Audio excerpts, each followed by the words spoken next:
Naririnig na naman ako mga kabayan at ako'y may papakita na naman sa inyong isang lutong napakasarap din naman. Siyempre, tayo paborito natin ito ay magluluto tayo ng beef ampalaya with shiitake mushrooms pa o di bagahaw mga kabayan. Yan ho, ating piniprepara na yung ating karne ng bakang yan. T-bone mismo ang ating gagamitin diyan para mas masarap at mas espesyal, mas malasa. Yan yung ginagawa kong steak cake, pang T-bone steak ko yan. Kasi naisipan ko ng magluto na rin beef ampalaya with shiitake mushrooms. Kaya yan na rin ang ating gagamitin mga kabayan. Paano wala akong nabiling mga laman dun, naubusan na.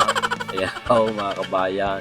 Pero mas masarap po iya kung tuto. Sa ating tinitis-tis natin daw sa mga pinagbutuhan, pati mga tabay, tinatanggal natin ito ating ilalaga.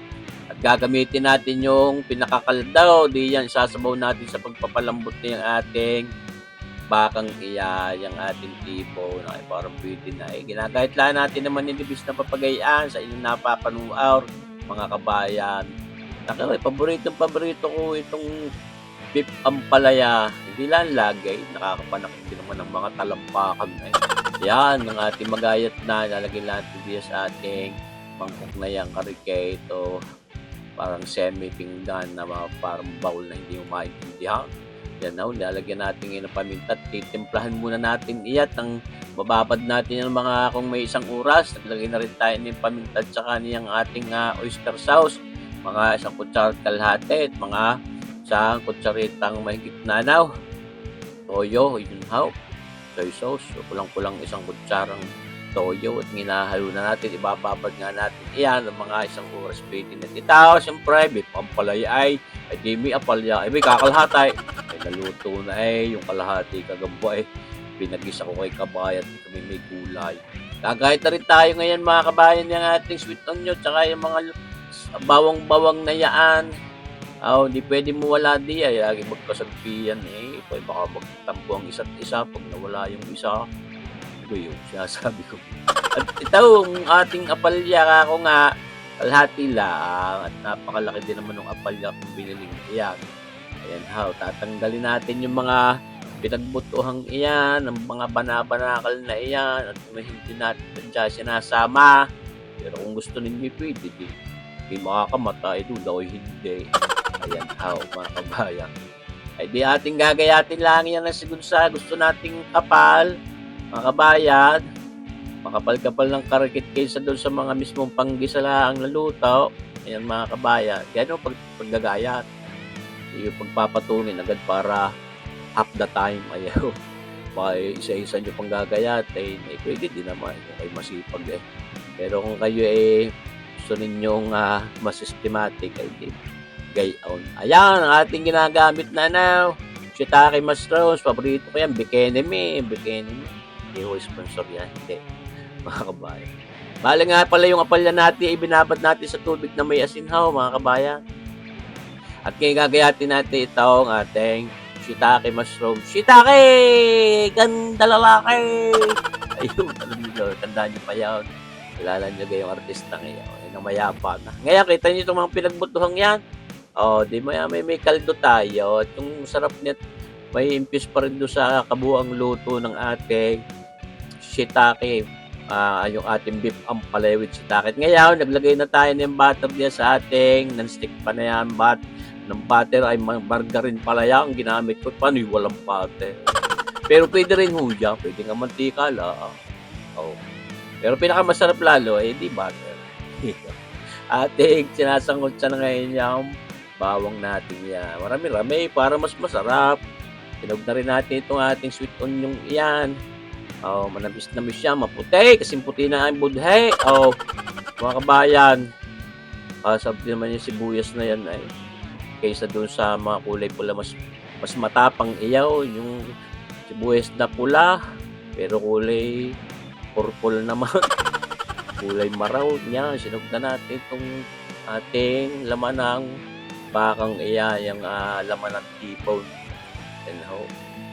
Yung ating beef na yan. Kaya tinawag na beef ay yun ay culinary name sa laman ng baka. Yung mga hindi pa nakakaalam, culinary name ng laman ng baka ang beef. Ayan. Oo, tunay. Para pwede na. Huwag natin tutulaw eh. Pwede ka muna. Beef ampalaya eh. Oh. At pinapapagtambling-tambling lagi. Dadagdagan natin ng panimpla yan. Paminta pa din. Ayan. Siyempre, taas itong oyster sauce. Hindi ko pwedeng mawala. Yan talagang pampasarap sa mga beef ampalaya. Mga kabayan, beef apalya. Tawag namin kay apalya. Hindi naman ho ampalaya ang tawag namin din sa Batangas. Ewan ko din na.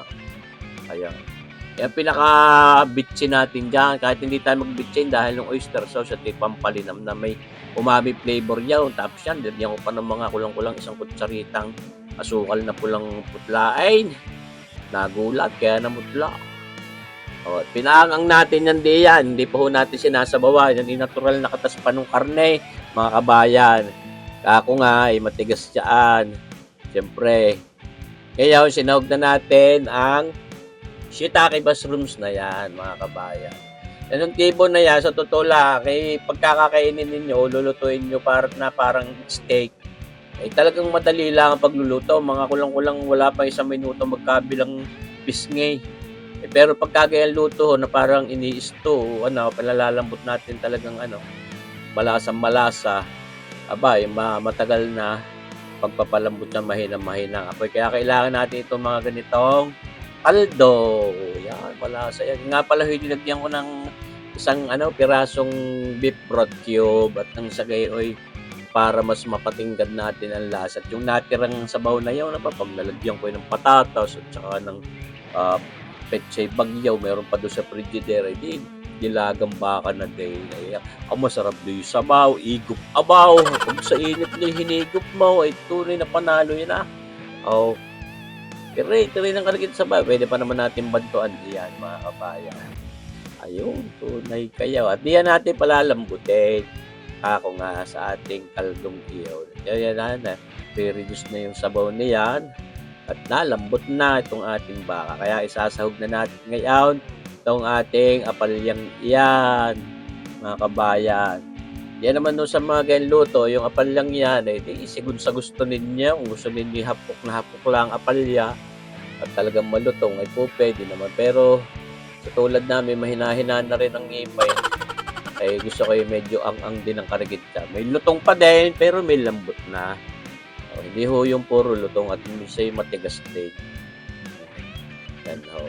Ating pinalalaputan na ngayon ang ating cornstarch na binanaw sa tubig. Mga kulang-kulang isang kutsara yung binanaw ko sa tubig at siya natin ginagamit na palapot diyan. Hindi naman ho para palaputin ng talagang napakalapot at hindi naman dyan lumi. Kaya sapat lang para ma-achieve natin yung consistency o lapot na gusto natin. Kaya lalagyan natin ng black caramel, mga isang kutsarita para mas matingkad ang kulay. Yan ho, wala hong amoy, wala hong lasa, yung black caramel na yaon. Pero mas maganda ho ang kulay nitong ating beef ampalaya with shiitake mushrooms. Ayan ho, kita nyo ba gayaan? Tunay namang panalong-panalo ang sarap niya. Sabi sa inyo, sana masubukan nyo din sa isang araw o kahit bukas agad. Mga kabaya, yan na ho, malapit na sa katotohanan niya. Tuko-tuko-tunit, malapit na natin patay ng apoy. Yung ating beef ampalaya with shiitake mushrooms. Special yan. Gusto ko yan pag nilanta ka na may ubos agad para walang nababahaw. Dahil pagka mga bahaw na yung mga apalyang yan, hindi na maganda. Tinatay na natin ang apoy, mga kabayan, at luto na itong ating beef ampalaya with shiitake mushrooms. Di kabayan, sarboyay. Maraming salamat sa inyo, mga kabayan, sa panonood ng ating mga videos. May mga trending mga videos ulit ngayon. Tunay na nagpapasalamat sa inyo. Sana lagi nyo abangan, mga kabayan, itong ating mga susunod na videos. At ako'y halos araw-araw nag-upload. At sana patuloy nyo akong suportahan dito sa ating Sir Boy at Melo YouTube channel. Maraming salamat sa inyo, mga kabayan. Mabuhay po tayong lahat. God bless!